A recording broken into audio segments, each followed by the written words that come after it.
Halo semua, Putu Reza di sini kali ini untuk review Samsung Galaxy J5. Buat yang sudah sempat menyaksikan video impresi pertama saya, maka ini adalah kelanjutannya setelah memakai J5 selama kurang lebih 3 minggu terakhir. Buat sedikit pembuka, saya bahas soal desainnya dulu. Bentuk Galaxy J5 masih seperti kebanyakan ponsel Samsung terdahulu seperti seri E, Grand, Core, Young, dan lain-lainnya. Desain Samsung buat ponsel emang dari dulu ya gitu-gitu aja dan cuma beda di ukurannya. Galaxy J5 sendiri punya ukuran yang masih termasuk enak untuk digenggam dan dinavigasikan walau dengan sebelah tangan saja. Tombol power di sisi kanan, volume di sisi kiri mudah dijangkau dan sangat terasa kliki. Hal serupa juga berlaku untuk tombol home khas Samsung yang diapit tombol sentuh back dan multitasking. Sayangnya, kedua buah tombol sentuh tersebut tidak memiliki lampu backlight LED. Bodi perangkat dengan layar 5 inci ini juga enak dipegang berkat sentuhan akhir matte pada cover belakangnya. Jadi nggak licin dan bebas bekas jari. Covernya juga masih bisa dibuka untuk dapat menemukan dua buah slot micro SIM, sebuah slot micro SD up to 128GB dan juga baterai. Ngomong-ngomong soal SIM card, kedua SIM card yang ada pada Galaxy J5 bisa digunakan untuk nyambung ke koneksi 4G. Menariknya, Galaxy J5 ini bisa terhubung dengan frekuensi LTE TDD 2300 MHz yang artinya kartu Bolt bisa dipakai seperti yang terlihat di banyak iklan. Tapi sayangnya Bolt yang saya punya nggak bisa dipakai di J5 karena nggak bisa diaktifin. Syukurnya smartphone 4G ternyata bisa dipakai tanpa masalah. Tapi sedikit catatan yang perlu diketahui kalau slot SIM card kedua diisi kartu semacam Bolt atau smartphone tadi, maka J5 akan mengunci penggunaan data menggunakan SIM card tersebut dan tidak bisa menggunakan slot SIM card pertama. Beda halnya jika kedua slot diisi dengan SIM card GSM biasa, maka pemakai J5 bisa leluasa berpindah-pindah mau SIM card mana yang dipakai untuk akses internet. Di bagian layar, seperti yang saya sebutkan sebelumnya, Galaxy J5 ini punya luas 5 inci. Panel yang digunakan adalah jenis Super AMOLED dengan resolusi 1280x720. Soal kualitas nggak beda dengan layar ponsel Samsung pada resolusi yang sama.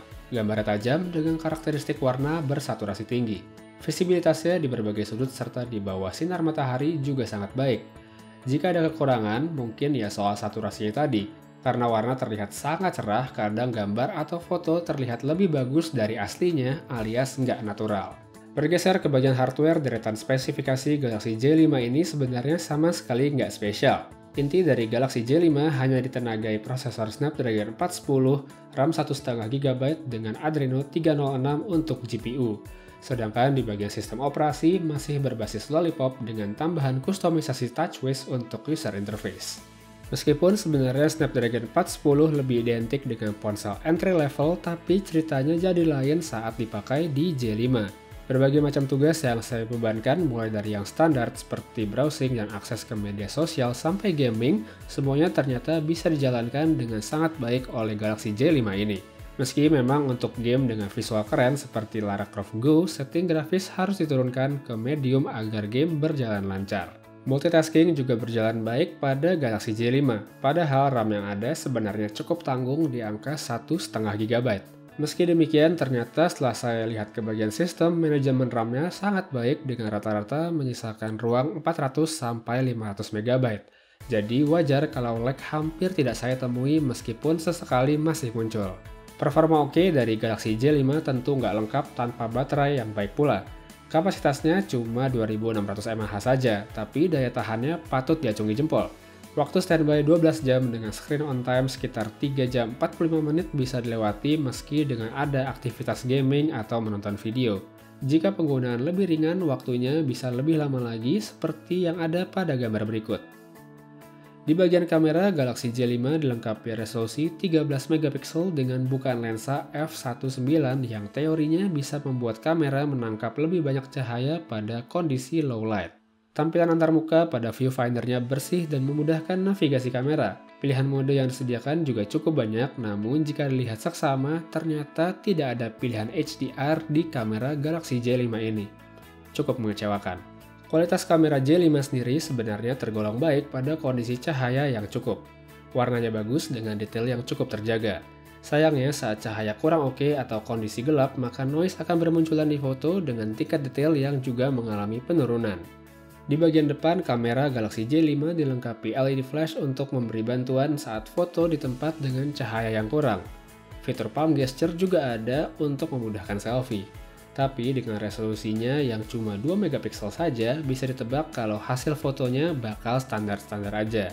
Nyatanya hasil foto memang terlihat kurang tajam dan noise akan bermunculan pada saat kondisi remang. Fitur LED flash untuk mendampingi kamera sebenarnya oke, tapi sayangnya nggak cukup menolong. Dengan spesifikasi yang sebenarnya tidak wah, Galaxy J5 mampu memberikan pengalaman yang sangat baik. Layarnya bagus untuk multimedia, kemampuan untuk menjalankan berbagai macam tugas juga oke, dan ditambah baterai yang tahan lama. Kekurangan mungkin lebih ke bagian kamera yang biasa-biasa aja ya.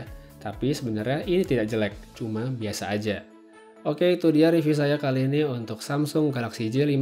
Terima kasih sudah menyaksikan video ini dan kita ketemu lagi di video selanjutnya. Oh ya, jangan lupa untuk klik tombol like dan juga share video ini ke yang menurut kamu membutuhkan.